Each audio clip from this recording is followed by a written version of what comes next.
of the on behalf of the Agriculture Working Group of the Association of Baha'i Studies, we are so excited to welcome Christine Muller, who is going to give us a presentation today on climate change and agriculture. So I'm going to read a brief bio for Christine, and then we'll jump in. Just wanted to let you know the way we were thinking the format will go is Christine has 3 sections she's going to be guiding us through. And after each section, we're going to have a little bit of a discussion. And so we're going to invite you to find the chat and type in your answers to that discussion. If you have questions as we go along the way, feel free to type those into the chat also. And I will ask Christine when we get to that spot so that Christine doesn't have to keep her eye on the chat, but I will. And we'll have kind of an open Q&A at the end. How does that sound for everybody? Make sense? Ready to go? Thumbs up? Okay, great. Just gonna switch so I see the speaker here. Okay, so Christine Muller graduated from the Musik Akademie in Basel, Switzerland with degrees in piano teaching and early music education. She is a lifelong student of the Baha'i Faith and of the environment. Due to the urgency of the environmental crisis, her life is devoted to encouraging environmental and spiritual education and action in the Baha'i and Interfaith community, such as teaching courses for the Wilmette Institute on climate change and sustainable development, and serving on the boards of the Rhode Island Interfaith Power and Light and of the Baha'i-inspired International Environmental Forum, for which she serves as a secretary. So welcome, Christine, and thank you for presenting with us today. Well, thank you so much for your warm welcome. It's really wonderful to be with all of you. And I will try to share my screen.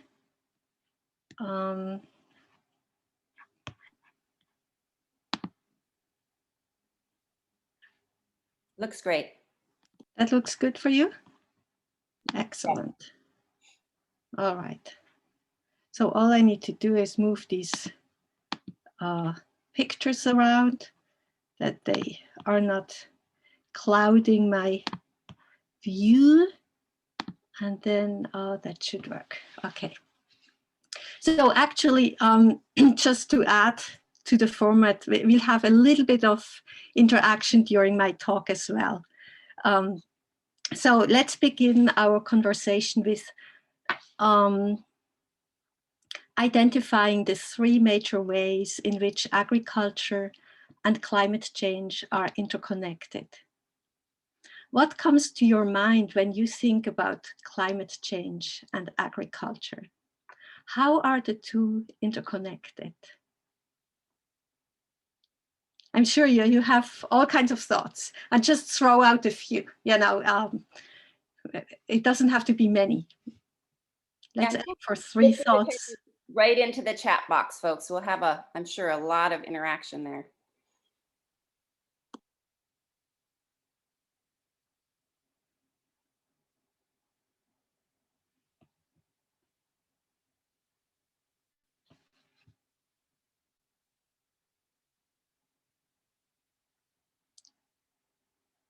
Or maybe it goes faster when people just unmute themselves and throw it in, you know, just half a sentence or.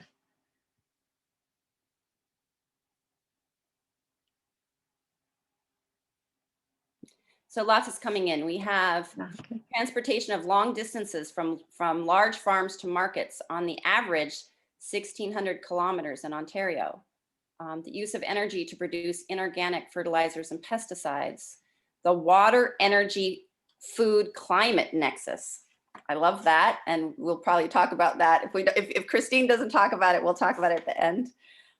The elimination of wetlands, which capture carbon, the depletion and restoration of soil nutrients, so many emissions just to produce food, mechanized farming using fossil fuels, methane produced by livestock, that was echoed again, GHG, global greenhouse gas emissions. We could sequester carbon in the soil if we used better methods and soil conserving methods of farming.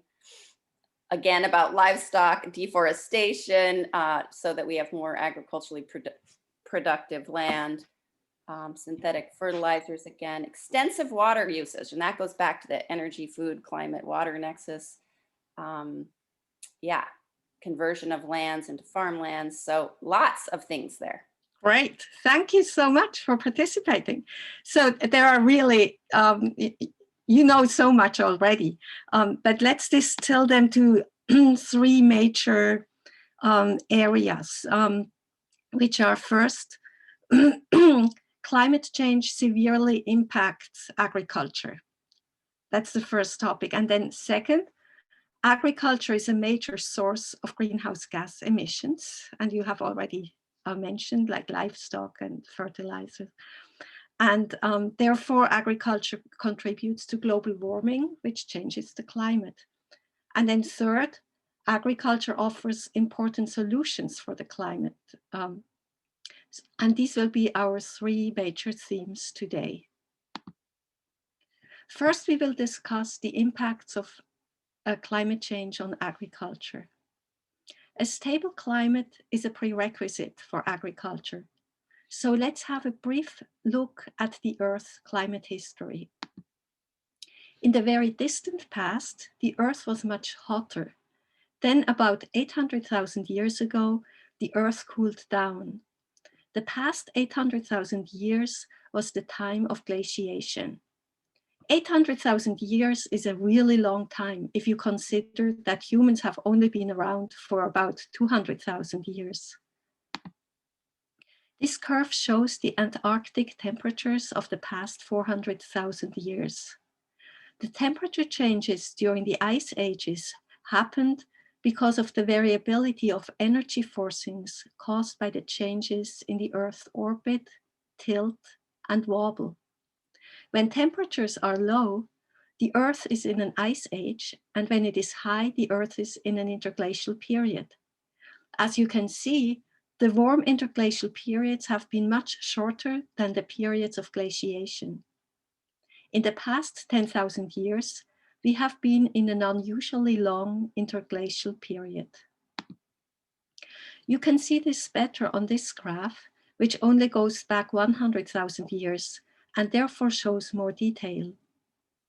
During the ice ages, the warmer interglacial periods were short and we were all hunter-gatherers. But then around 8,000 to 10,000 years ago, when the Earth's climate became warmer and quite stable, people started farming. All of our recorded history is also from this time on called the Holocene.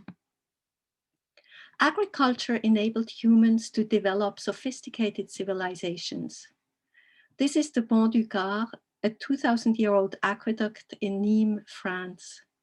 Today we admire its architecture and beauty, but its vital purpose was to transport water.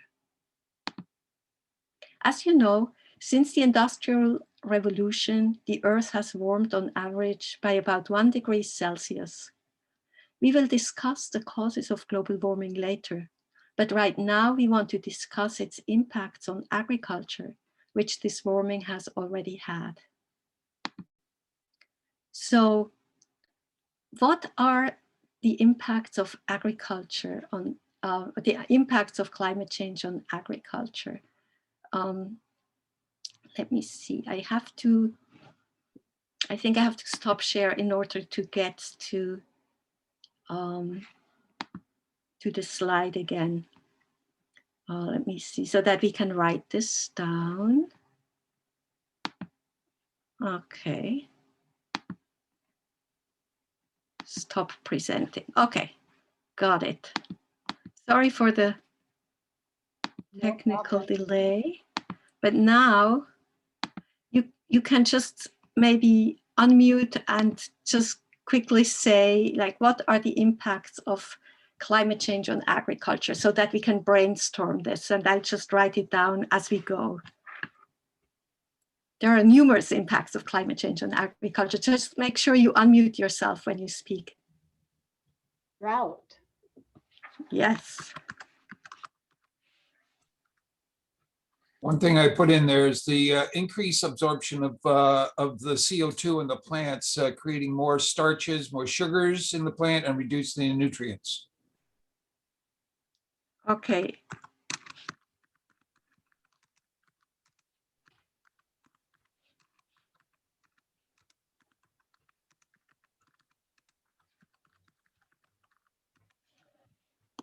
I see other Maybe folks have unmuted. Feel free to jump in. The floods caused by global warming damage the farmlands and farms. The floods, you were saying, yes? Yes. What floods? Thank you. Rain-fed farming has become much riskier and in fact not viable in various places. In Himalayas, I've noticed abandonment of farming areas and revegetation. And also in Honduras or Central America, coffee farming is no longer viable in the lower altitude areas. And a lot of the coffee farmers have actually had to emigrate, or they've been in these caravans going to the US because coffee, which is a smallholder crop, of course, is no longer viable. So I think huge social poverty impacts of climate change. That climate change is regarded as the biggest cause of poverty, rural poverty, according to some UN analysis. Thank you. Funguses and viruses. Go ahead, Winnie. Funguses, viruses are destroying crops. Yeah, increases in pests and diseases for sure. And that results in famine. Right. Here in Ontario, we are growing higher heat unit crops because the summers have been warmer, and subsequently we're getting bigger yields because of climate change.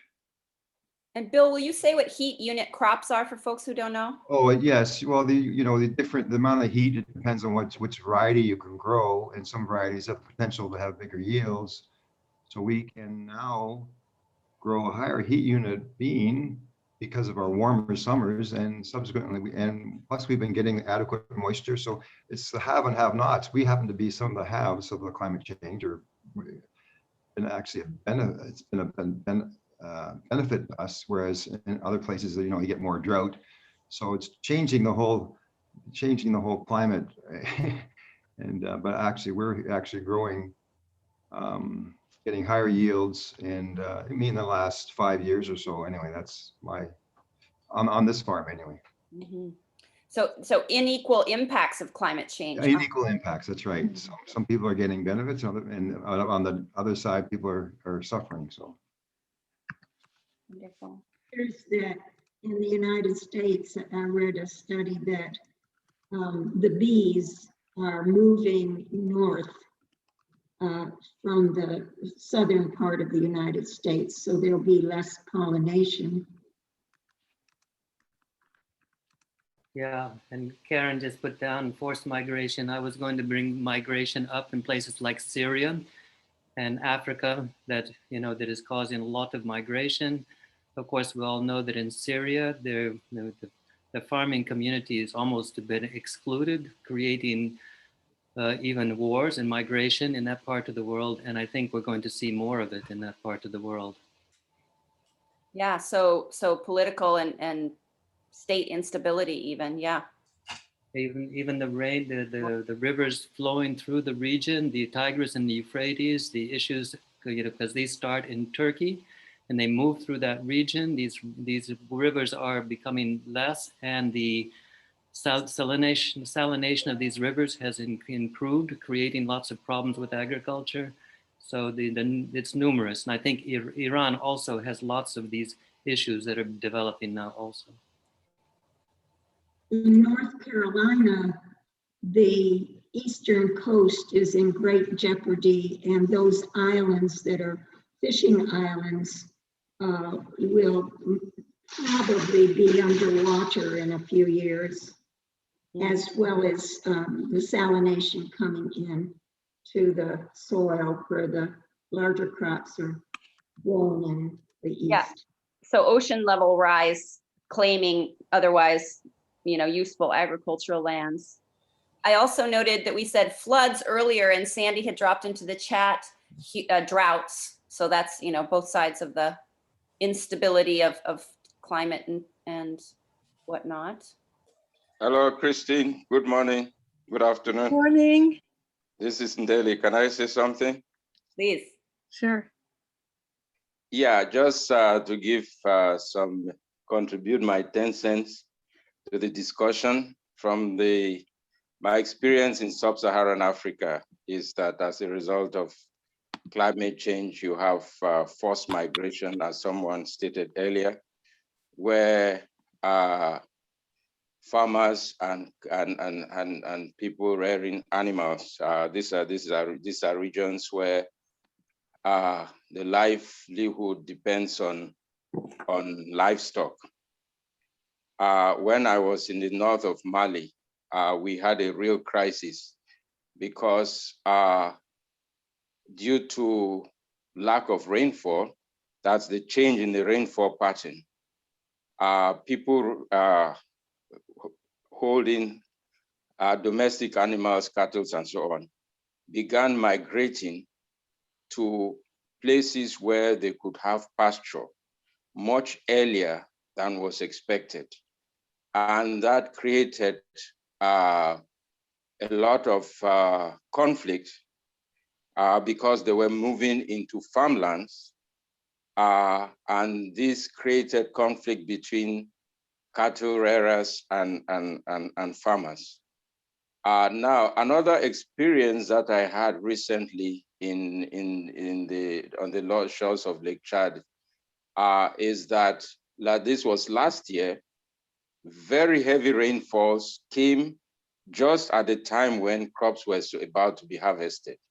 The maize, the millet, and everything were already dried and ready for harvesting, and heavy rains came, flooding the farms and destroying the crops. Because when the crops are wet, even when they are harvested, we know that the level of humidity is so high that they cannot be stored, especially in rural communities where they don't have very good facilities. So these are some of the experiences that I've had in the field. And this phenomenon has led to part of the huge population displacement, causing a lot of internally displaced people and refugees in foreign countries. So thank you. That's what I wanted to share. Thank Great, you. thank you. Maybe that is a good place to continue. Thank you so much, Ndele, for sharing this with us. So let's see. Can you see this properly or not? Yes, we can see it. Mm-hmm. All right. So you brought out all the really important climate change impacts. I just want to go a little, I want to highlight a few of those. And we'll start with heat and higher temperatures because heat takes a huge toll on agriculture. In many places of the world, agricultural yields are decreasing due to heat stress. More people on the planet depend on rice than on any other crop. Rice plants show a 10% drop in yield for every 1 degree Celsius rise in minimum temperature. New experiments exploring rice production in future climate conditions show that rice yields could drop about 40% by 2100. Corn yields are estimated to decline about 15 to 30% over the next 50 years. A 1 degree Celsius increase in projected mean temperature was found to decrease wheat yields by nearly 21%. Potato plants are especially adversely affected by climate change because they require exact temperature and day length for tuber formation and flowering. A 2017 paper shows how heat and drought have affected crop yields. On top is maize, which is the more common name for corn in the world. Global warming is also changing the precipitation patterns, as you have already mentioned. In general, areas that are already dry experience less rainfall. Extreme droughts are increasing, and we have seen disastrous droughts in Australia, the US, and in Africa in the past years. In parts of the Philippines, farmers have had to stop growing rice completely because of the droughts during the El Niño years. Before 1970, Kenya experienced a serious drought around once every 10 years. By the 1980s, this had doubled to once every 5 years. Today, there are droughts almost every other year. A huge problem for farmers is that climate change makes precipitation patterns more unpredictable. Farmers cannot rely anymore on the traditional timing of rain and monsoons. Farmers are unsure when to plant their crops in order to catch the rains when they do come. An extremely serious threat to water supply is the disappearance of glaciers, which provide much needed melt water during the summer. The reduced water supply will increasingly hurt farmers around the world. Most of the water we need is for irrigation. Unsustainable irrigation, together with climate change impacts, are also responsible for the disastrous shrinking and disappearance of lakes. For example, Lake Chad, the Aral Sea, and Lake Urumie in Iran, which hurt both fishers and farmers. Hotter temperatures cause more evaporation, and any moisture in the soil is also evaporating quickly. This has a huge detrimental impact on agriculture, people's livelihoods, and food security. For many decades now, soil erosion has exceeded new soil formation in large areas.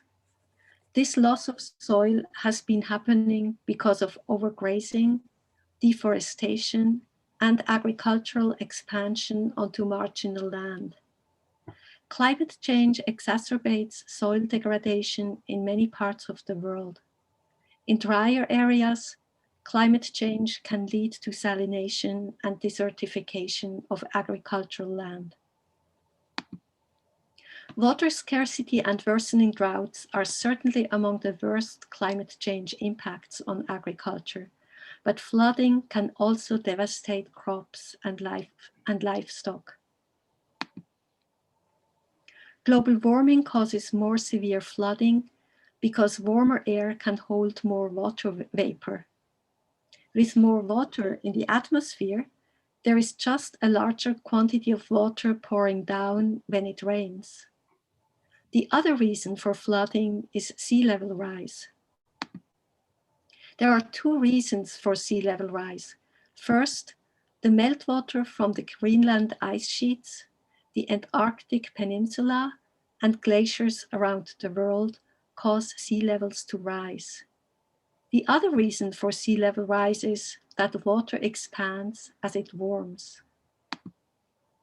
This thermal expansion and the melting ice have caused global mean sea level to increase by about 8 to 9 inches since 1880. About a third of that increase happened in just the last 2.5 decades. Flooding can cause saltwater intrusion, which can ruin precious agricultural lands. We see this on small Pacific islands that are seriously challenged by rising sea levels, such as here in Tuvalu, But saltwater intrusion is also a major problem in many coastal areas, for example, in Bangladesh and the Philippines. This jeopardizes the livelihoods of the extremely poor farmers in these highly populated areas. Flooding often happens in connection with storms, which are also becoming stronger and more devastating because winds pick up more energy from warmer ocean waters. Storm surges are also much more destructive because of higher sea levels. In addition, the warming Arctic affects the jet stream by slowing down its east to west winds. Because of this slowdown of the polar vortex, storms sometimes linger longer over a certain area and therefore cause more devastation. Another impact of the slowdown of the polar vortex is that it meanders and can bring frigid air from the Arctic further south, which can result in unusually cold weather, such as happened in Texas this February. In many parts of the world, spring is arriving earlier now. This is often harmful to agriculture, for example, when orchards bloom too early and are then hit by freezing weather. There was no apple harvest in Switzerland because of that about 2 years ago. The shifting weather patterns, warmer temperatures, and changing precipitation have also helped agricultural pests to spread. One example is the Colorado potato beetle. This beetle is now inhabiting areas towards the north and south poles that were once too cold for them to live in. In 2019, Kenya, Somalia, and Southeast Ethiopia suffered the worst locust outbreak in the past 25 years because of droughts, which were then followed by unusually heavy rains towards the end of the year. The UN Food and Agriculture Organization has called the locust outbreak an unprecedented threat to food security and livelihoods, and confirms that climate change is partly to blame. Not only pests, but also diseases have been able to expand their range. This holds true for malaria, Zika, Lyme, and other human diseases, but also for plant diseases. They have been able to take root in locations closer to both poles and higher in altitudes that would have been too cold in the past. One example is wheat rust, a crop blight that is currently present in many countries throughout Africa and the Middle East. Agricultural yields in Africa are already much reduced because of climate change. Following years of steady decline, hunger is again on the rise, driven by a changing climate and extreme weather events. Over 820 million people were affected by hunger in 2018. The countries in the Horn of Africa were particularly affected in 2019, where the population suffered from climate extremes, displacement, conflict, and violence. According to Oxfam International, climate-related hunger could be the defining human tragedy of this century. So, Corinne, are there any important comments in the chat about the first topic of climate impacts? Otherwise, we'll move on to the next topic.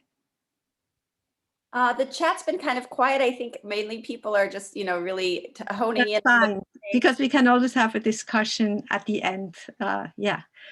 So, Doug did post an interesting question about monocropping and shifting away from monocropping and those types of things. But I think yes, that will go into the third. That's the third topic today. Yes, right.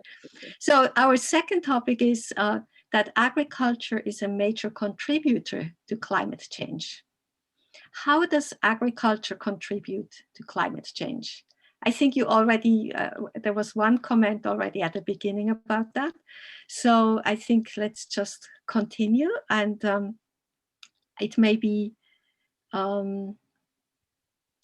good to start with just a brief review of the greenhouse effect. Atmospheric gases such as carbon dioxide, methane, and nitrous oxide act similar to the glass in a greenhouse by trapping heat. These greenhouse gases are transparent to most incoming radiation from the sun, which is shortwave radiation. The Earth is warmed by this radiation and in response radiates infrared energy back into space. The greenhouse gases then trap this infrared radiation. The greenhouse effect has kept the Earth's average surface temperature stabilized at around 56 degrees Fahrenheit in radiative balance for the last 10,000 years or so. Without it, our Earth would be about 54 degrees Fahrenheit colder. That's about 30 degrees Celsius. Life on Earth is only possible because of this greenhouse effect. However, since the Industrial Revolution, greenhouse gas emissions from human activities have upset the previously long-lasting balance. Greenhouse gas concentrations in the atmosphere have suddenly started to climb up very high. This graph shows more detailed measurements of atmospheric CO2 concentrations and how they have been steadily increasing. You can see that each year there is a temporary sharp decline and rise in the curve. You may ask yourself, why does the curve go down and up every year? And of course, you all know this, but maybe someone would be willing to explain it to us. Why is this a zigzag curve? Why does it go up and down every year? Do we have a volunteer who could unmute her or himself to explain the phenomenon? Yeah, Douglas just typed into the chat. Let's see if anybody else, wants to jump in too. Yeah, during the spring and the summer, the plants capture, get CO2 for photosynthesis. So the concentration of CO2 in the air falls, but after in the other seasons, when we don't have that much vegetation, the CO2 rises. Thank you very much, Puria. That is wonderful explanation. So let's move on. The increase of greenhouse gases is for the most part anthropogenic, man-made. It is caused by emissions from power plants, cars, airplanes, from deforestation, livestock, and industrial activities. On this graph, you can see how much these CO2 levels are completely out of range of normal. During the ice ages, CO2 concentrations fluctuated between about 200 and 280 parts per million. Only once they reached 300 parts per million. Now, within less than 200 years, which is extremely short in geological processes, CO2 concentrations have increased to more than 400 parts per million. That's more than the amplitude of change between an ice age and an interglacial period. Besides carbon dioxide, the main greenhouse gases are methane, nitrous oxide, and fluorinated gases. Water vapor is a very potent natural greenhouse gas, which reinforces anthropogenic global warming. Today, we will only discuss those greenhouse gases that have connections with agriculture. Carbon dioxide is emitted primarily by burning fossil fuels and by the clearing of forests. CO2 remains in our atmosphere for many decades, much of it for many centuries, and some of it for thousands of years. Methane is emitted from landfills, coal mines, oil and gas operations, beef production, and rice paddies. It stays in the atmosphere for only about 12 years, but in the short term, methane is 86 times more powerful in trapping heat than CO2. Nitrous oxide is also a powerful greenhouse gas that contributes to climate change. It comes mainly from agriculture, especially from manure and fertilizers, and also from industrial activities. Nitrous oxide has a long atmospheric lifetime, over 100 years, and is about 300 times better at trapping heat than is carbon dioxide. That's why even small emissions of nitrous oxide affect the climate. These greenhouse gases were pretty constant for a long time with only minor variations, but then they all started to increase dramatically in the 19th century. So why have these greenhouse gas concentrations in the atmosphere increased so much? Land use change was the dominant source of annual CO2 emissions until around 1950. Then you can see that both coal and oil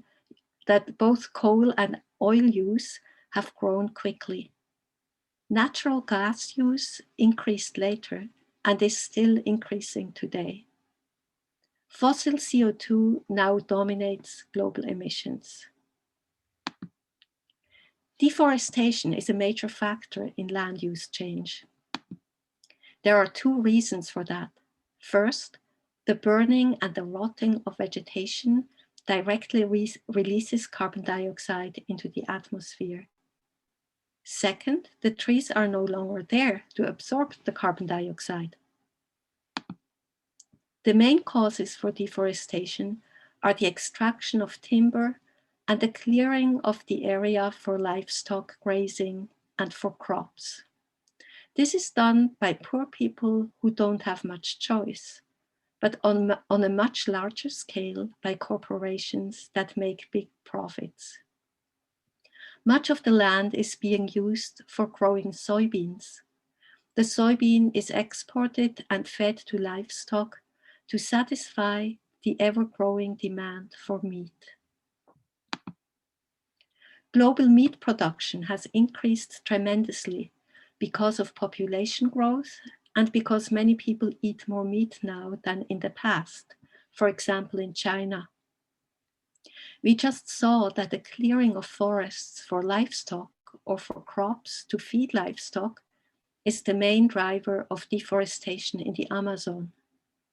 But there is another important way how livestock causes greenhouse gas emissions. Cows and other ruminating animals emit much methane through belching and farting. Livestock generates as much as 37% of anthropogenic methane and 65% of anthropogenic nitrous oxide.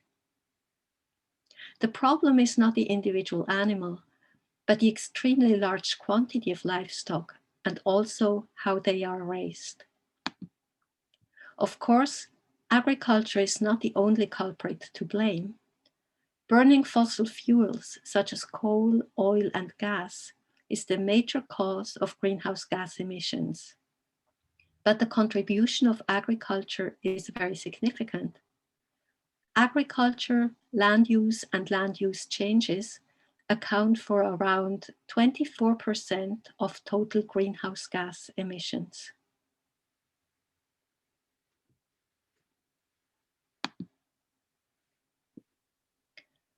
So our third topic is what can we do? And I think that's what you are most interested in. Shall we take a break and discuss the previous topic about the causes of climate change, or just move on? Any urgent topics in the chat? We can move on. Someone's voting for moving on. There are some interesting things, just that there's the compounding effect, right? When you clear land and forest, that also means that the rainwater, is going to run off, and that, affects how much groundwater can infiltrate, erosion, local weather patterns, all of these amplifying effects that are going in the wrong direction. And another thing was just about the soil carbon is part of the being oxidized through tilling, is also part of the land use part. So I think those are the main things. But yeah, I think there's not a lot else. Let's go ahead and go on, because I think the solutions are what a lot of folks are really. Yes, I think that's where our interest is. So if agriculture is a major cause of climate change, it can also provide major solutions to this problem. Of course, whenever we think of agriculture, we have to think about the importance of supplying food for an increasing number of people. Therefore, we also need to think about how to adapt agricultural practices to a changing climate. A recent report by the World Bank stated, after declining for a decade, the undernourished population is now rising. In 2019, more than 690 million people experienced hunger, an increase of nearly 60 million in 5 years. Today, 1 in 4 persons around the world experiences moderate or severe food insecurity, and 1 in 11 experiences severe food insecurity. So there are many things that we need to consider. How can we grow more nutritious food for more people? How can we adapt agricultural practices to climatic changes and all the problems that come with them? How can we maintain or even improve soil fertility for future agricultural use? How can we use agriculture as a tool for mitigating climate change? All of these concerns must be addressed at the same time with a holistic approach that also considers other environmental problems, social conditions, and above all, spiritual and ethical principles. I hope that this will be our major topic of discussion today. To start this discussion, I will raise some of the major issues with a focus on the last question. For mitigating climate change, there are basically 2 essential things humanity must do. First, reduce greenhouse gas emissions very much and very quickly. Second, capture carbon from the air. By far the most effective way to capture carbon dioxide from the air is photosynthesis. And agriculture can help in both of these areas. Project Drawdown ranked 80 solutions according to their effectiveness to mitigate climate change, which means their effectiveness to either reduce carbon emissions or to draw carbon down from the atmosphere. Guess what are among the first solutions? What actions do you think are the most effective to mitigate climate change? So what do you think? What solutions have the most impact? Let's put this into the chat. Be vegetarian. Yes, be vegetarian is certainly one, an effective solution. What are other ones? Plant trees.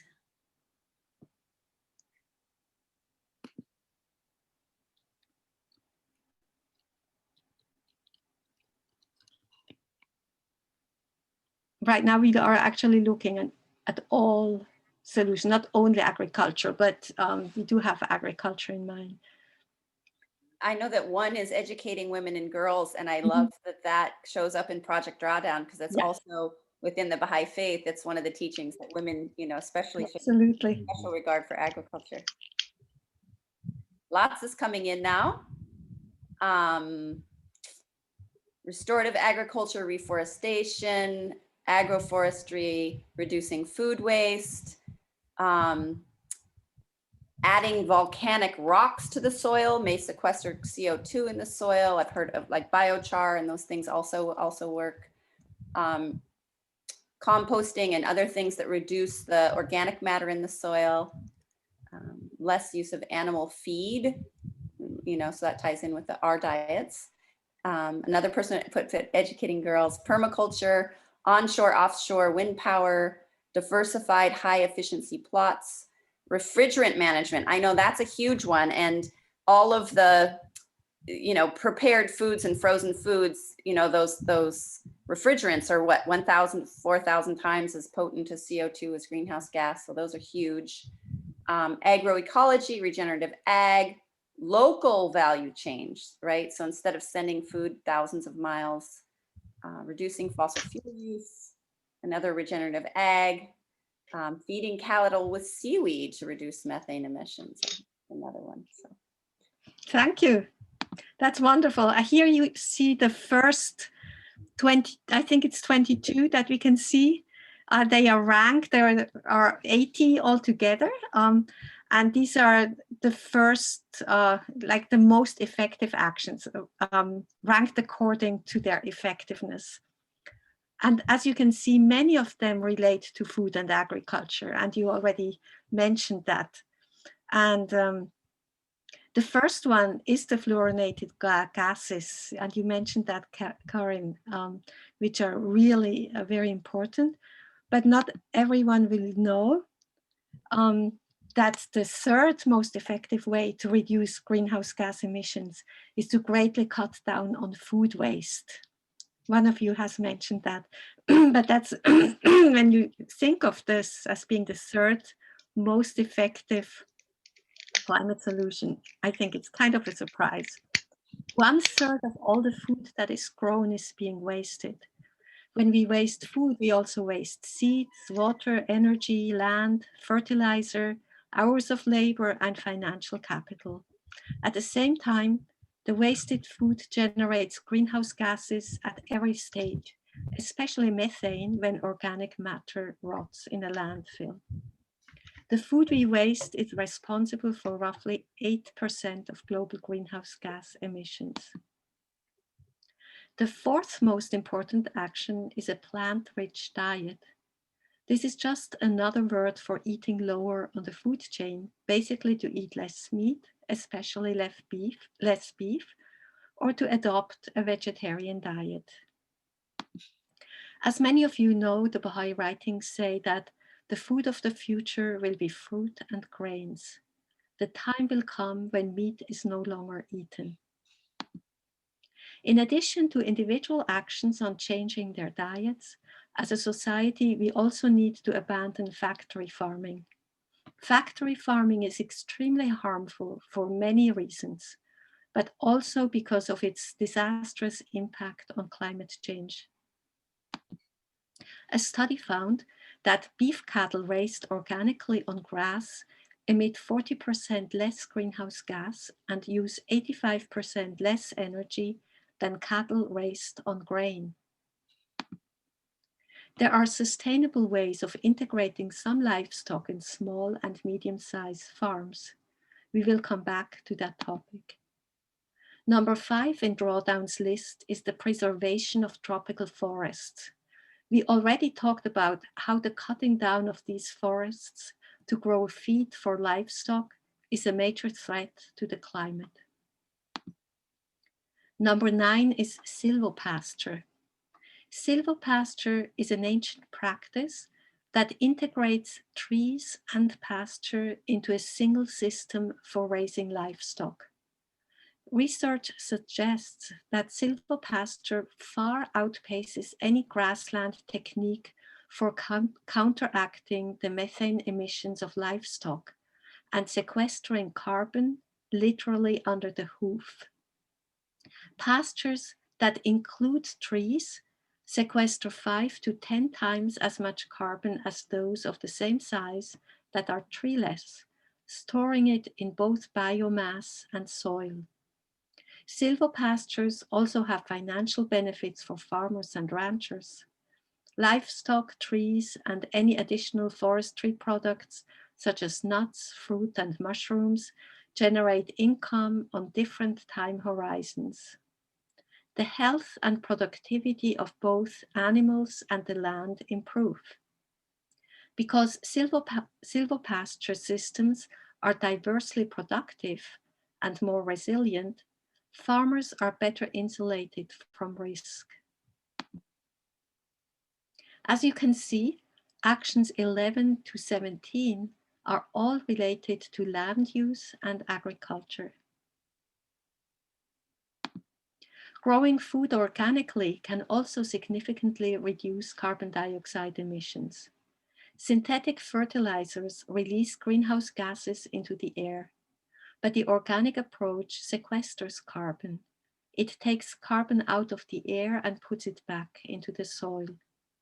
The use of compost increases organic matter and therefore leads to more fertile soils and better water retention capacity, which will make plants more flood and drought resistant. Organically grown crops can better withstand the higher temperatures caused by global warming. Many experts believe that organic agriculture is not only a tool to reduce emissions of greenhouse gases, but also a way to alleviate poverty and improve food security in developing countries. Project Drawdown ranks conservation agriculture as number 16. Conservation agriculture adheres to 3 core principles: minimize soil disturbance, maintain soil cover, and crop rotation. Not tilling and leaving the soil as undisturbed as possible helps to avoid that soil is blown away and carbon released into the atmosphere. It also helps to make the land more resilient to climate-related events, such as long droughts and heavy downpours.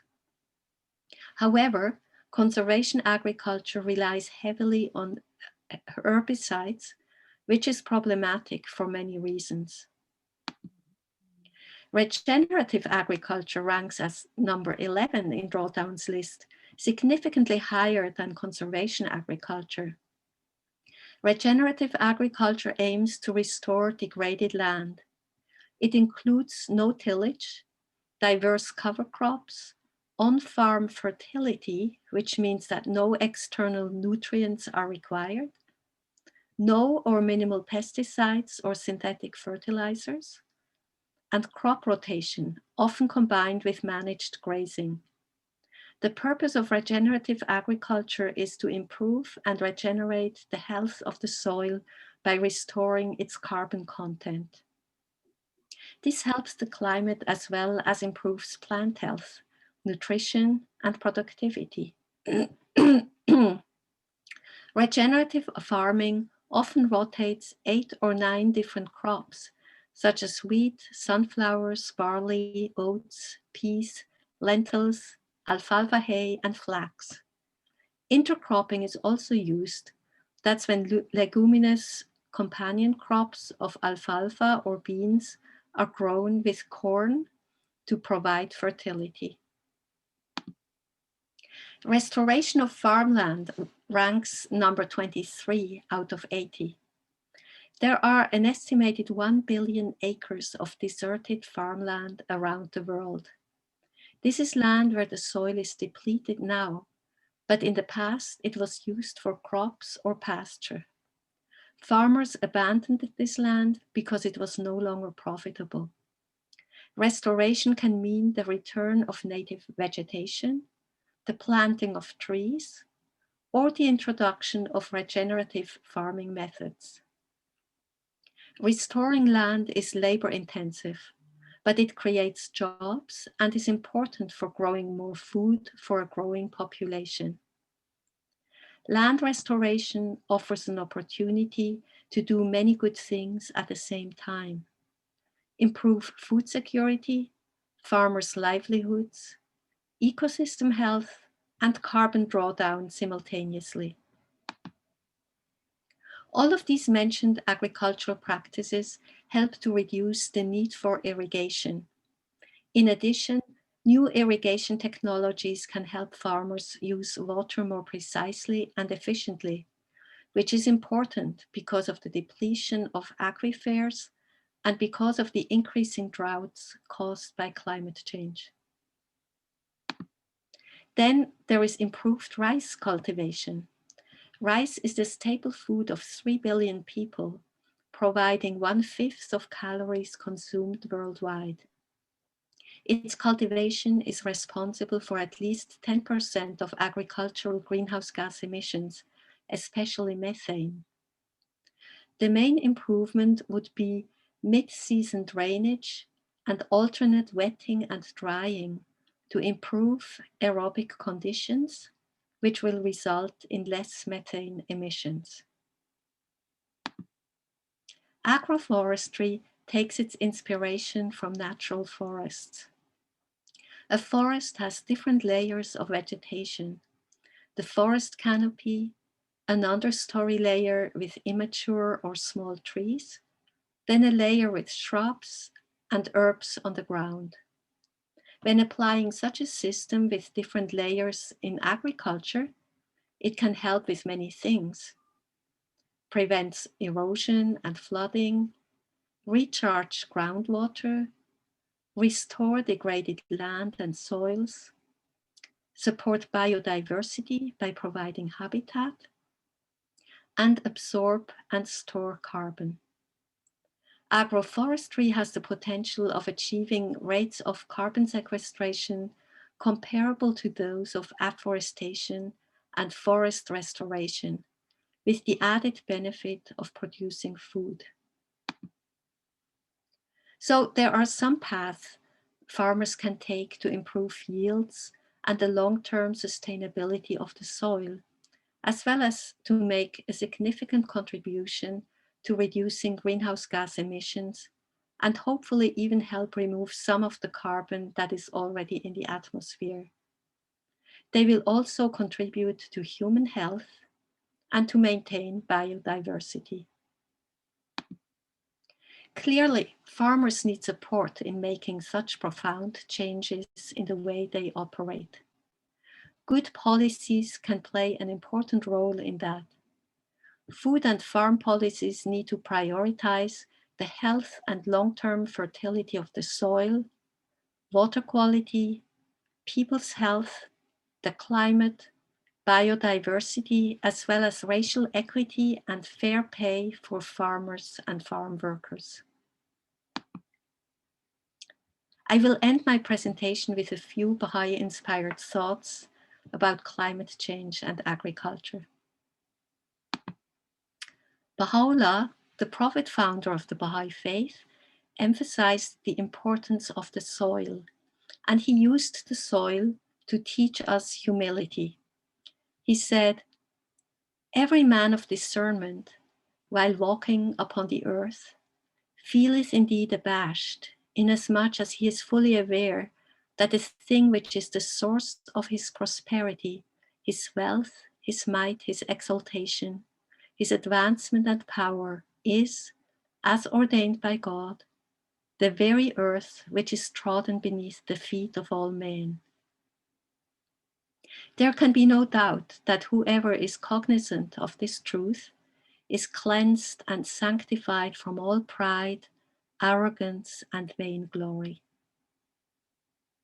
Arrogance and the attitude of domination over nature are at the root of humanity's exploitation of nature and of the ongoing resistance to effective climate action and to live in harmony with nature. The Baha'i writings also explain the interconnectedness in nature. Here are just two examples. They say, "All beings, whether universal or particular, are mutually connected in accordance with God's consummate wisdom and mutually influence one another. Were it not so, the all-embracing organization and universal arrangement of existence would become disordered and disrupted. And as all created things are most soundly connected one with another, they are well ordered, arranged, and perfected." Reflect upon the inner realities of the universe, the secret wisdoms involved, the enigmas, the interrelationships, the rules that govern all. For every part of the universe is connected with every other part by ties that are very powerful and admit of no imbalance, nor any slackening whatever. In the physical realm of creation, all things are eaters and eaten. The plant drinketh in the mineral, the animal doth crop and swallow down the plant, man doth feed upon the animal, and the mineral devoureth the body of man. Recognizing the interconnectedness in nature and our interconnectedness with nature is a prerequisite for addressing climate change, as well as for adopting good agricultural practices. The importance of unity in diversity is much talked about in the social context, how beneficial it is to collaborate and be friends with people of different cultural and racial backgrounds.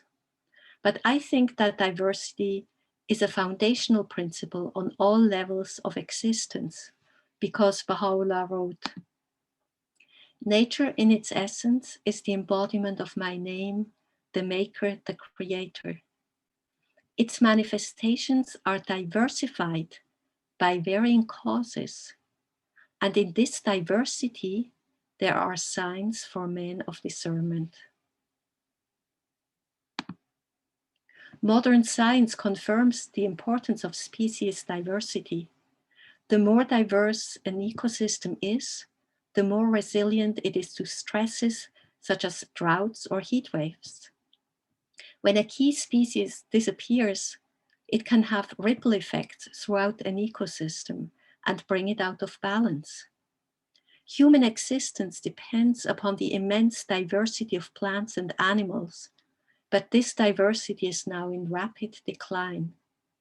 Both current agricultural practices and climate change are major factors in the diminishment and loss of biodiversity. In agriculture, the large monoculture fields are to blame, and climate change adversely affects plants and animals in many ways. Farmers can really make a great contribution to diversity by planting different crops and by not spraying herbicides and pesticides. It is also important to cultivate a large variety of crop seeds so that they will continue to be available in the future. Justice is much emphasized in the Baha'i writings. Baha'u'llah said, "The best beloved of all things in my sight is justice." The principle of justice is at the center of climate change mitigation. The rich people of the world are most responsible for the greenhouse gas emissions that have accumulated in the atmosphere. Poor people and subsistence farmers are suffering first and the most from the impact of climate change. The farmers because of extreme weather conditions, and poor people worldwide because of increasing food prices. Intergenerational justice may even be the bigger issue. Future generations depend on fertile soils and on a stable climate. Also, we need to use both science and religion in our efforts to improve the world. Today, we need agricultural knowledge more than ever. We can get this knowledge from science as well as from the experience of indigenous people and farmers around the world. Of course, some traditional knowledge about agriculture will need to be weighed by modern science, because the wisdom of old may no longer work in a changing climate. Knowledge is fundamental, but so are ethical principles and spiritual motivation that come from religion. The far-reaching changes that must be made in food production, as well as in all other economic activities, require a deep commitment to work for the common good and not for profit. Baha'u'llah wrote in the Tablet of the World, "Dissipate not the wealth of your precious lives in the pursuit of evil and corrupt affection, nor let your endeavors be spent in promoting your personal interest." He also said, "Let your vision be world-embracing rather than confined to your own self." Mitigating climate change as well as maintaining soil fertility and producing nutritious food both require a profound altruistic mindset. And this concludes my presentation, and I thank you all for listening. Thank you so much, Christine. I want to let folks know this has been such a wonderful presentation, and I'm going to drop into the chat that in a few weeks after the recording has been downloaded and whatnot, on that link that's in the chat, you'll be able to see the recording of this presentation and of the previous presentations also. So if there's something you need to go back to or you want to share with your friends, that will be available to you. So Christine, how would you like to proceed now? Would you like to open up for questions and comments or? Yes, and discussion, because you are also knowledgeable about agriculture. We can all learn from each other. So whatever you would like to focus on is fine with me. The discussion will go where your interests are. Great, wonderful. Let's maybe just, we can clap or twinkle at Christine as a thank you for this wonderful presentation before we lose some of you. Some of you might need to be able to. Then I twinkle back. I appreciate you all very much. I'm so glad that there is this agriculture group. Fantastic. Yeah, so let's open it up. Does anybody have a pressing issue that you want to discuss? Maybe specifically thinking about how does this tie in with like our work, in our communities as Baha'is? How do we connect all this to our actual work in our faith tradition? Yes, Janet, I see you, and Ned. I was really, encouraging people to plant trees to mark our holy days recently. And then one of the JY coordinators, junior youth coordinators, came up and said, "Oh, why don't we encourage the junior youth to plant trees?" So I think that's the way we can do it. So Ned and I have got lots of seats here in Uganda, and some nurseries started, and the junior youth are interested in the service project to plant trees. So, and we have Judith Bakiria there, who's an expert for the last 20 years in agroecology.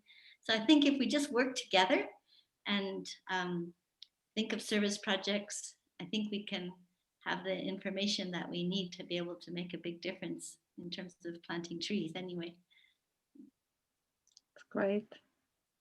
Winnie, you have your hand up. And folks, if you want to, you can use the icon to raise your hand, or you can just raise your hand. And I'm trying to watch.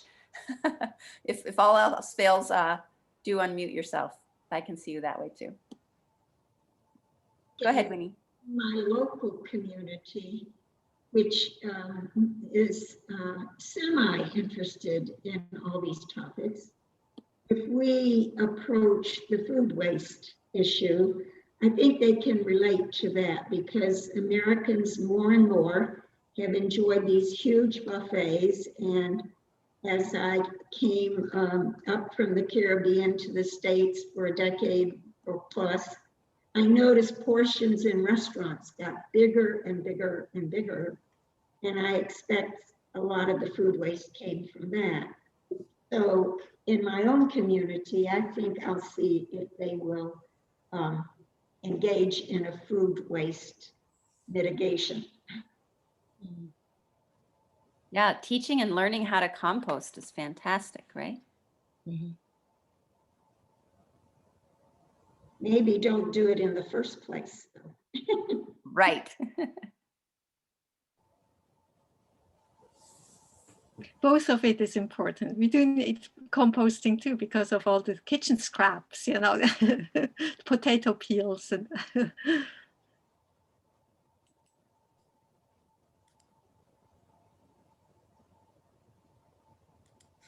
Arthur's hand is up there. Oh, I can't see it. Thank you. Thank you. I think it's interesting that many of the things wrong with agriculture today are because of industrial scale agriculture for profit. Mhm. They drive down the prices paid to farmers so they can make more money themselves, keeping them on the verge of bankruptcy. They go to large scale, livestock raising or large, monocultures and so on. They sell lots of fertilizers and pesticides. All the things that are going wrong contributing to climate change in agriculture are very often driven by the industrial scale of the process. On the other hand, we look at the community level, that's much more responsible in terms of climate change. It's also much closer to the Baha'i community building, whether you get urban gardens or projects that bring people together, wherever they can do a little bit of production, even it's not everything. It's one of the things that can be one of the practical ways that you can build community spirit, and it's also much closer to the future kinds of agriculture, which will be putting the farmer at the center of things, and food production is one of the essential parts of every community, which is the Baha'i vision. And of course, Baha'i sizes of communities, that's not large cities. It's something for local spiritual assembly, a 19-day feast, a small mashriqal as we feed just in Kenya. It's much smaller scale, with agriculture much closer to the center of life in the community. Thank you, Arthur. Dawn, you have your hand up. Yes, I wanted to talk about food waste, and it seems like there are people, like on a community level, on a smaller scale, people are finding solutions for food waste. Of course, it'd be great if we didn't have a lot of food waste, but all of us have food waste. I have a composter. I have a compost pile in my backyard and had for many years. And one year I realized there were these bugs that were in there, and there started to be this larvae. And I thought, oh, how disgusting. What is that? And I started to do some research, and I realized that they were black soldier flies. And in the south part of the United States, we naturally have these flies that come and they lay their eggs in any kind of decaying material, whether it's, animal or vegetable or whatever.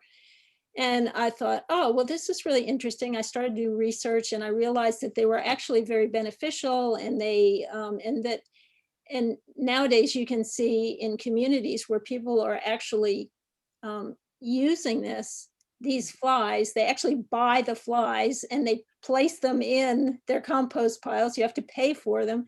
And then they take the larvae and they feed it to their livestock, to chickens. Love them. They're extremely nutritious. They're high fat content.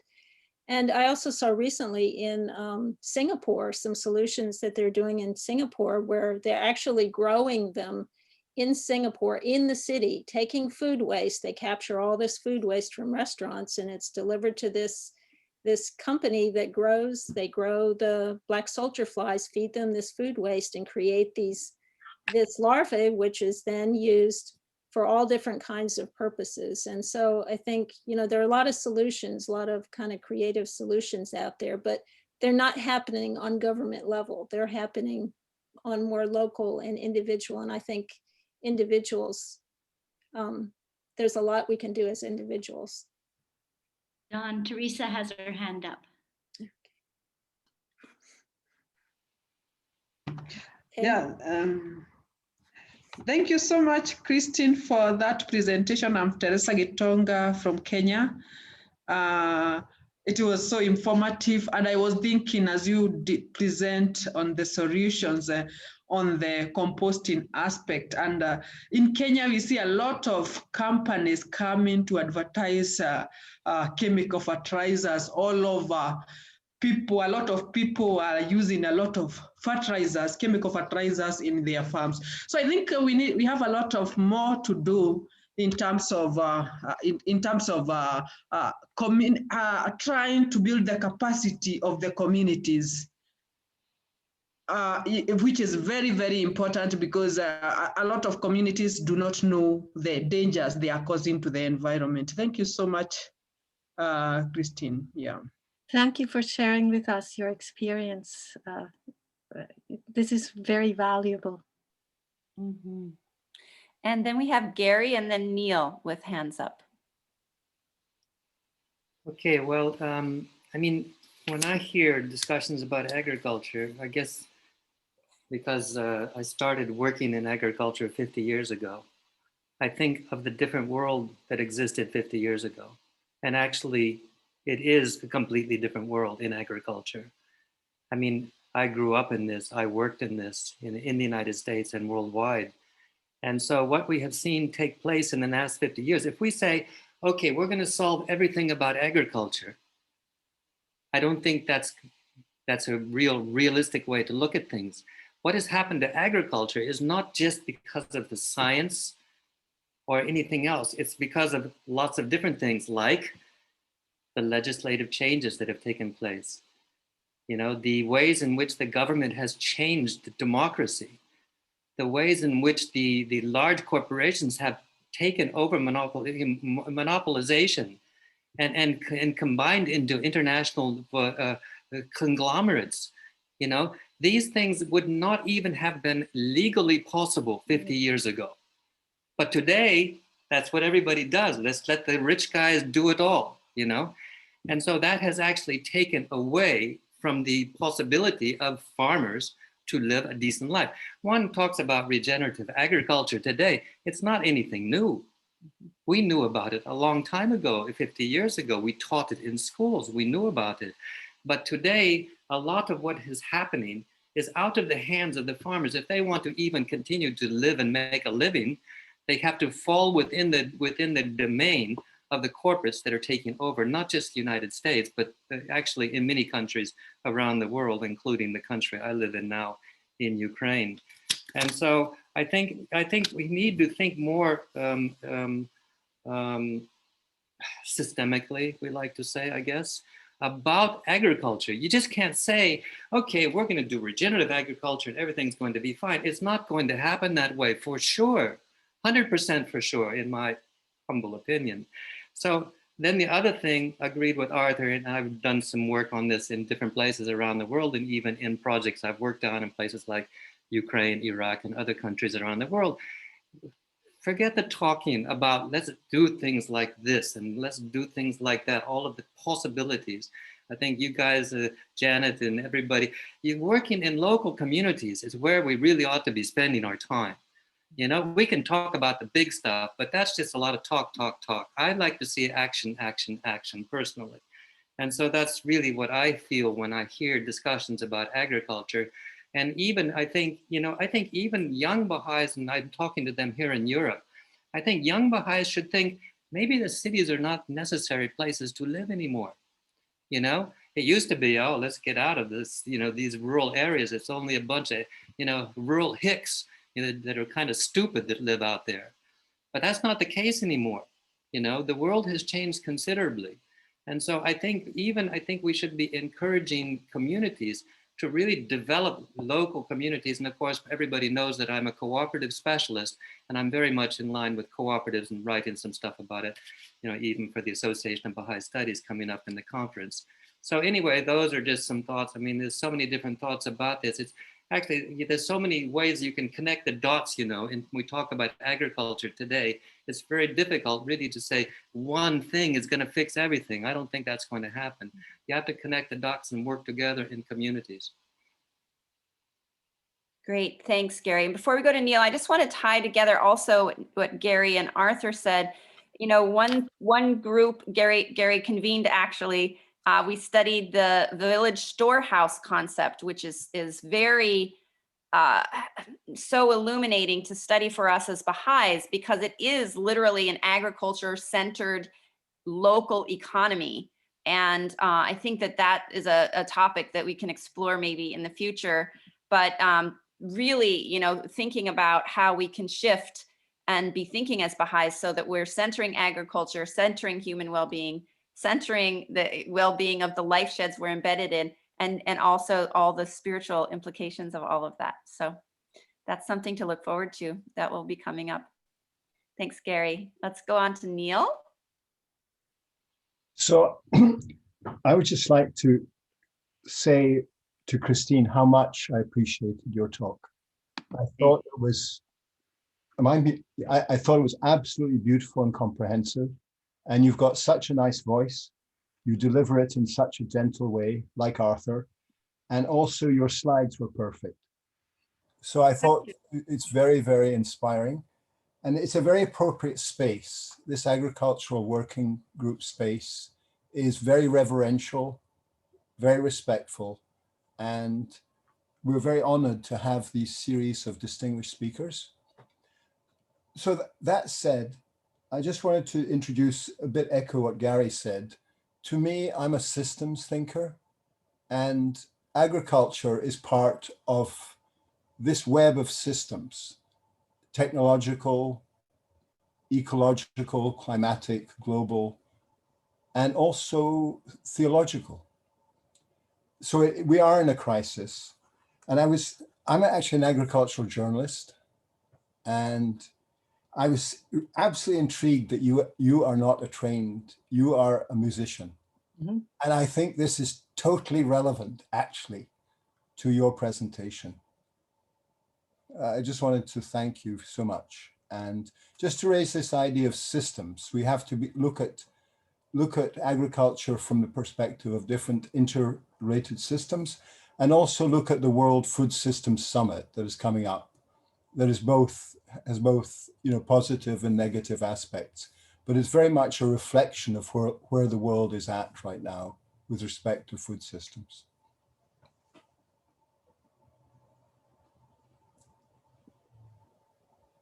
Great. I don't see anybody else with their hand up. Christine, is there anything that you want to share? Are new thoughts being sparked for you, or any kind of thoughts to bring us to a close? I think we're getting kind of to our and there's a lot of good things in the chat. I also just want to mention before. Judith Bakiria has a submission to this food system, UN Food Systems Summit, which is in the chat. Folks could click on, and lots of just other, kind of inputs as we've gone along, about composting and black soldier flies and other resources. So folks, do get in there. And if you can see on the bottom right, if you see on the chat, if you have 3 dots, you can actually click on them and hit save chat. And that way you'll have the chat afterwards. So if there's something there, otherwise click on any links you want before you leave here, and you'll be able to open up and go to those and access those. So. Thank you. I just want to thank all those who participated in the discussion. And I'm very grateful for Arthur's and Gary's and Neil's comments about having the broader vision of social change. This goes way beyond agriculture. We need a social transformation. And that's what the Baha'i Faith is all about. And that's what we are all trying to do individually and in local communities, wherever we are. And in some places we can do more in agriculture in our local communities, and in other places we work in other areas. But we all work together for the same goal. Wonderful. Thanks again, Christine. Someone was asking about more information about the World Food Summit. I'm just going to drop what I have on the top of my head into the chat so folks can look at that. And specifically, I just want to note also, there's also a lot of conversation outside of that network around has there been corporate takeover of the UN Food Systems Summit, and there's a lot of kind of grassroots organizations organizing for alternatives and whatnot. So there's a lot to think about. There's a lot to think about. Winnie, you unmuted. Did you want to share anything? Just wanted to say in that regard that the Agriculture Working Group is thinking about having a review at the end of the year of what the UN Food Systems Summit was about. Mm-hmm. I just want to, say that Judith's work is for the last 20 years showing how productive agroecology is on smallholder farmers, and how as a producers cooperative they can produce just as much and sell and so on. And so she's trying so hard to get into this UN Food Systems Summit so that she can show that it's better than monocrops, because monocrops here like maize and sugarcane are destroying the trees and the environment and creating a lot of food insecurity. Children are hungry. 29% of the children here are stunted. And this is a place where the rain and the climate is good and the soils are good.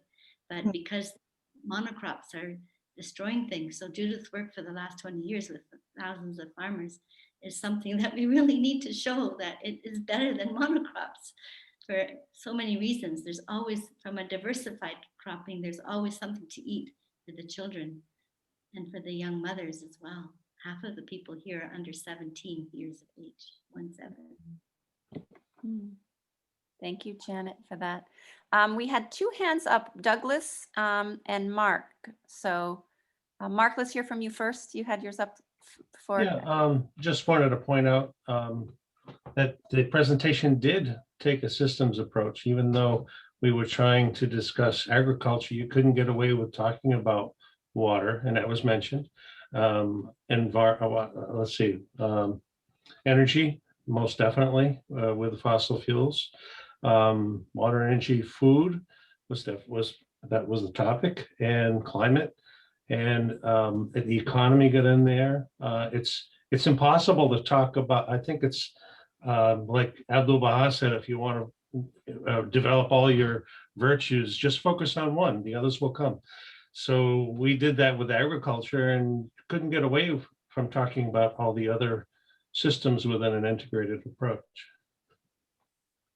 Thanks, Mark. Thanks. That's so true. And we did, we didn't explicitly talk about the water, energy, food, climate nexus. But if you even just think about water and energy, even before we had fossil fuels, you have to expend energy to get water for use, right? And even more so now.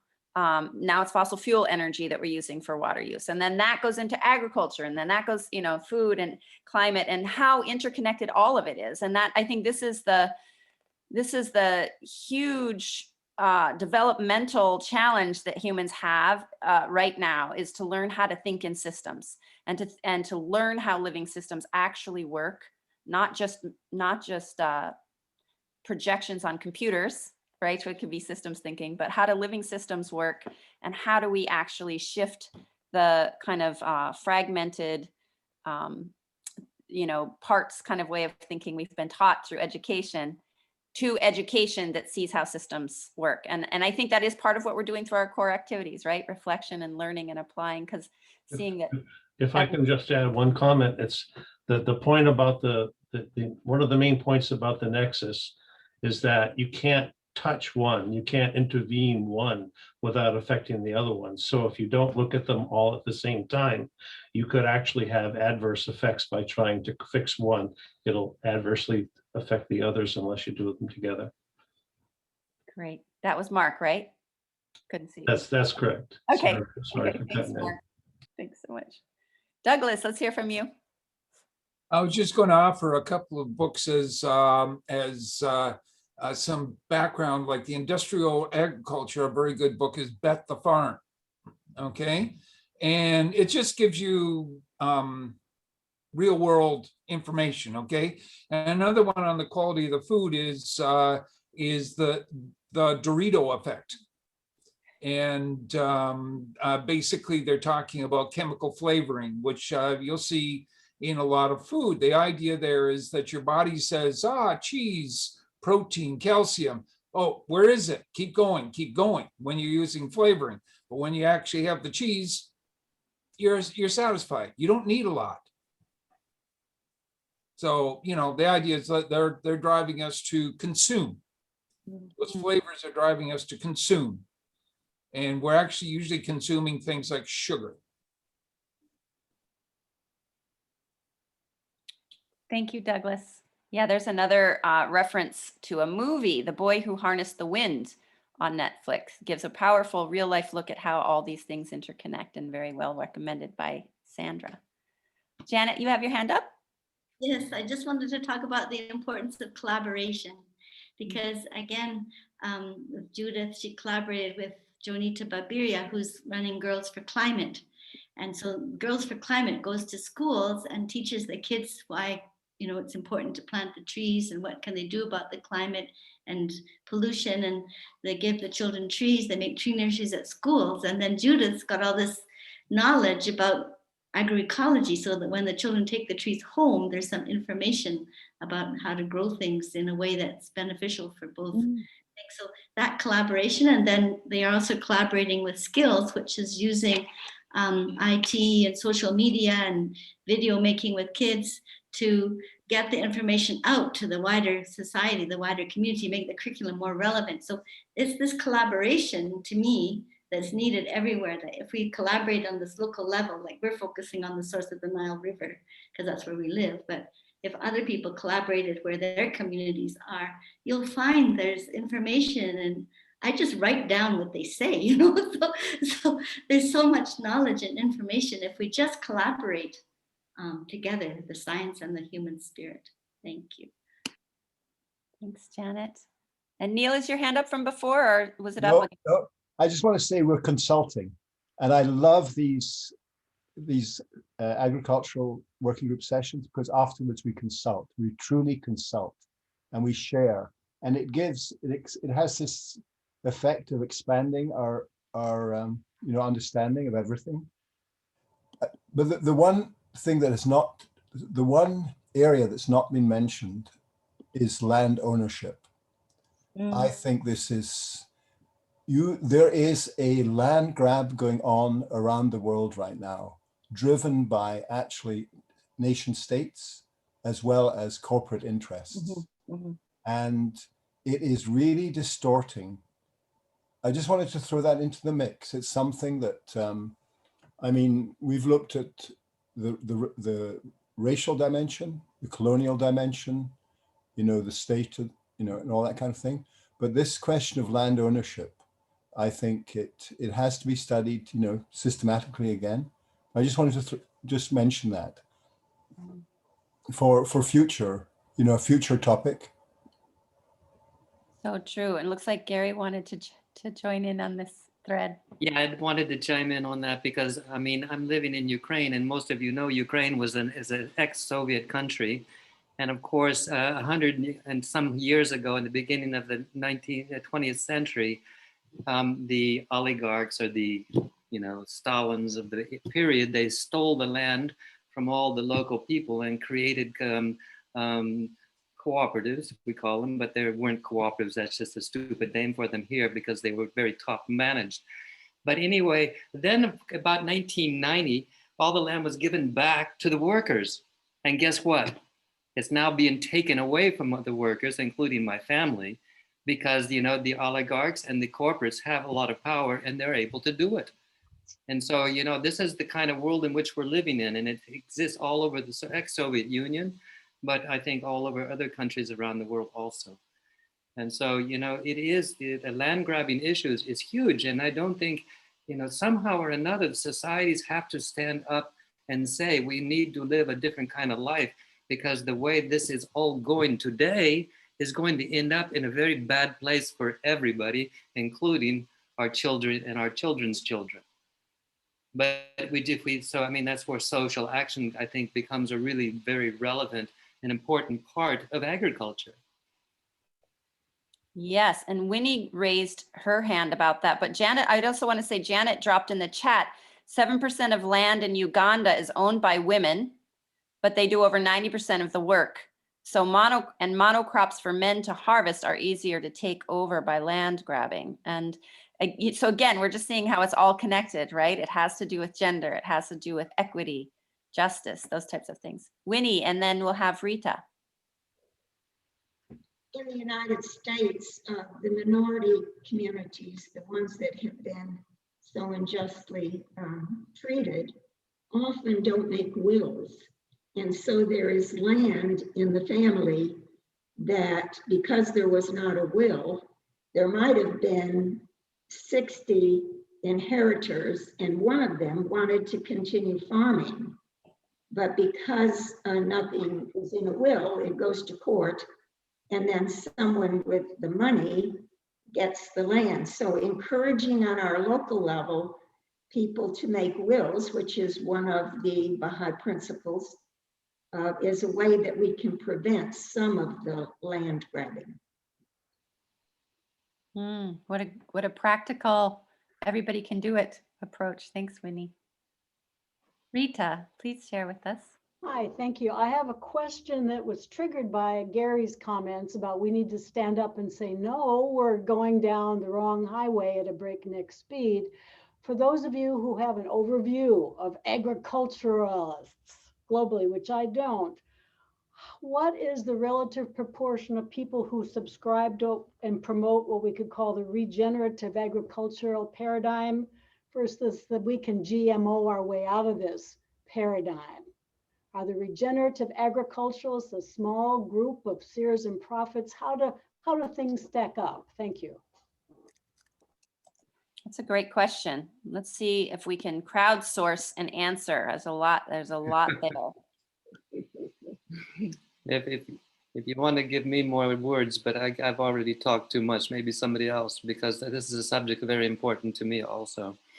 And certainly, you know, let's just say, briefly speaking, of course, we all know that a cooperative is a business, and it's a local business owned by local people for local people.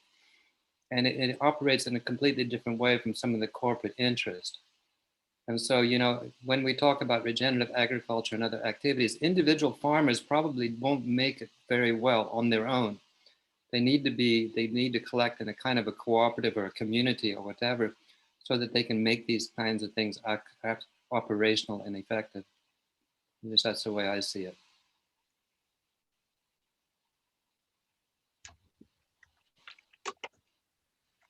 I'm still kind of Googling around, but I think one thing to think about also is there's a difference between how many people are doing it now and, you know, I think like we saw with pandemic, when the old system doesn't work, the solutions that might seem very marginal often become more viable. So, you know, I think I know there's a growing trend, and I'm actually trying to find something. But I think that, you know, the key for me is how are we, like, tying on to Gary's conversation, like, what if we were hosting conversations about what would a regenerative economy look like in our communities? What if Baha'is were hosting that conversation? That changes what's possible on the local level, on the conversation level, on the policy level, and it you know, has that kind of effect up. I don't think we can rely on it only from the above. But let's see if anybody else, Christine or anybody else, Neil, I saw other folks who have unmuted, so I'm gonna keep Googling. My personal view is that there are increasingly more people who, you know, are looking for the good alternatives, who are really working hard to bring natural methods, restorative methods to agriculture and to other human activities. However, I think the huge corporations are very powerful. Politics is corrupt and interested in short-term re-elections and not really focused on the well-being of society, especially the larger society, and inclusive society. So I think that in the near future, it doesn't look good. But as there are some people doing this good work in the local level, we do have some examples and pockets all over the world, I think, of models of what can be done, similarly to Baha'i development, the local Baha'i communities that also can serve as a model for how a community can work, you know, under better conditions once the old world order falls down. And in many places it is already crumbling or has fallen down, and it's in the process everywhere now. So I think the more we can cultivate the spiritual as well as the practical knowledge in terms of sustainable agriculture. I think that will be the way to go as a Baha'i community. And just to the question that Karen was asking about how would the economy look like if we move to regenerative practice, it's quite interesting because even right now, not long ago, the government of Kenya signed a bilateral agreement with the UK that allows the UK to bring in a lot of goods in Kenya for up to 16 years tax-free. Some of these are agricultural produce, which are in direct competition with what the local farmers do here. And it's hurting the local farmers. And so, but then the government has signed the deal. The farmers don't have much say on it. And that brings in a lot of issues, like especially with Africa, where there's still extensive chunks of land that other countries are also interested in and corporates, that some of the policies or the bilateral agreements that our countries sign, when we don't know, and they're never, all the details are never kind of made public, it's just hurting people, and it's very unfair. I think at some point, some of these things also need to be subjected to certain level of disclosure to the public, so people can see what's in for them. Thank you, Julians. It's so true. It's funny because I think about the village storehouse model, which is very transparent in how it's actually run. You know, there's a secretary or a board elected, and then people share how much their expenses were, how much their income was, and their taxes are determined based on that. So yes, transparency, and that we have a commitment to take care of each other.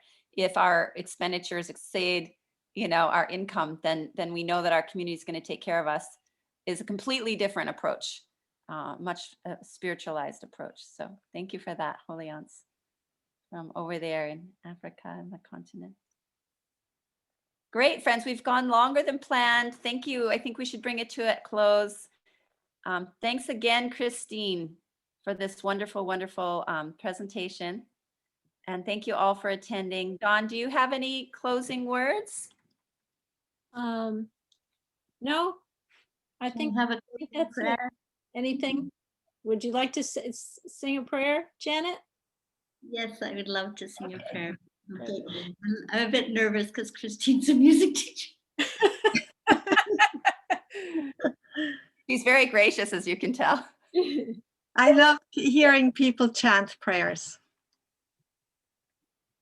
Kiswahili for the benefit of Julians and Teresa. Kuna mtu awezaye kuondoa shida isipokuwa Mwenyezi Mungu. Kuna mtu awezaye kuondoa shida isipokuwa Mwenyezi Mungu. Sama Mwenyezi Mungu asifiwe, yeye ni Mwenyezi Mungu, na wote ni watumishi wake, na wote wanaishi kwa mapenzi yake, na wote wanaishi kwa mapenzi yake.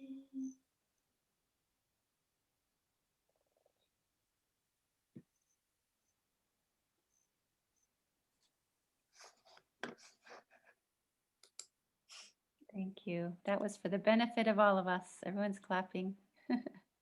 Thank you so much, Janet. It was beautiful and so fitting to have the Swahili voice at the end of our conversation.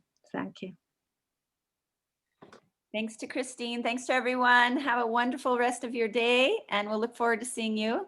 Bye-bye, everyone. Bye-bye. Thank you so much. Thank you. Thanks to Dawn for all her organizing to get us all here together. Bye-bye all. Bye, Teresa. Bye. Thank you. Bye. Thank you, everyone. Thank you. Bye-bye. Bye-bye. Yes, next month too. Yes, we have more coming, more presentations.